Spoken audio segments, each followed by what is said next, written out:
دوسری چیز ہے اس کو تعلیم اور ریسرچ اور تحقیق کے حوالے سے قانونی لحاظ سے کیسے کریں. تو یہ الغزالی کے لیے ایک بہت بڑا پروجیکٹ ہے. میں سمجھتا ہوں کہ اس ٹیکنالوجی کو کے شر سے بچنے کے لیے اور اس کی خیر حاصل کرنے کے لیے ٹیکنالوجی کا استعمال کریں, پھر جا کر ہم اس میں کامیاب ہو سکیں گے. تو اپنے جو آپ کے منصوبے ہیں نا ڈاکٹر ذیشان صاحب, اس میں اس کو وہ رکھیں اور انشاءاللہ اس کے لیے بجٹ بھی آ جائے گا اور ہمارے لوگوں پر یہ بہت بڑا ایک احسان بھی ہوگا انشاءاللہ تعالی. اور امام غزالی رحمۃ اللہ علیہ کا براہ راست یہ پروجیکٹ ہے ان کا, معاشرے کی اصلاح اور اخلاقیات کو ٹھیک کرنا, اور یہ ان کا تجدیدی کام تھا. جو تو مجدد تھے نا, امام غزالی رحمۃ اللہ علیہ مجدد تھے, تو جو ان کے 4 تجدیدی کام ہیں ان میں ایک بہت بڑا کام یہ تھا اخلاقیات, معاشرے کو صحیح رہنمائی کرنا. تو اس کی خیر لینے کے لیے, اس کے شر سے بچنے کے لیے 3-4 حصوں میں اس پہ کام کرنا چاہیے.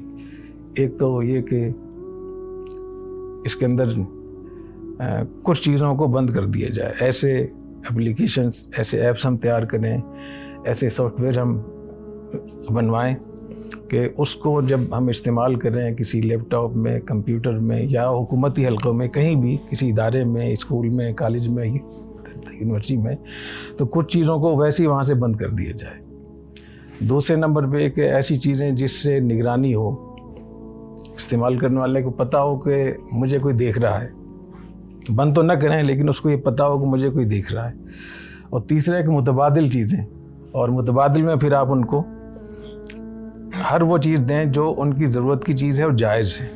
اللہ نے زنا کو حرام کیا تو نکاح کو حلال کیا ہے نا, تو غلط چیزوں کو دیکھنے کو اللہ نے منع کیا تو صحیح چیزیں دکھائیں نا ان کو, خواتین کو, بچوں کو, اس کو.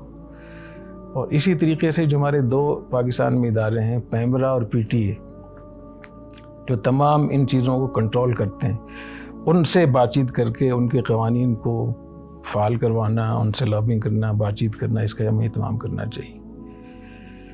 اصلاحی تعلق کے حوالے سے ایسے لوگ جو آپ کی نظر میں ایسے لوگ ہوں جن سے اصلاحی تعلق قائم کرنا مفید ہو, وہ لوگوں کو بتانا چاہیے کہ فلاں سے آپ اصلاحی تعلق قائم کریں. وہ اللہ تعالیٰ توفیق عطا فرمائے. میرا خیال یہ تھا کہ میں آج اس حوالے سے آپ حضرات کو میں فکر مند کروں. اور ایک چیز جب سامنے آتی ہے تو کبھی وقت آ ہی جاتا ہے اس کا. تو ڈاکٹر ذیشان صاحب جب الغزالی کے حوالے سے پہ کام کریں گے تو انشاءاللہ تعالیٰ اس کے ماہرین بھی مل جائیں گے, اور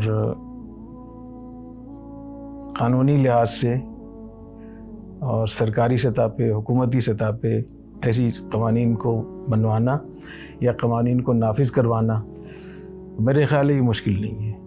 میں نے جہاں جہاں بھی اس بارے میں ملاقات کی ہے, بڑی سطح کے جو لوگ تھے سب نے کہا کہ ہم تیار ہیں.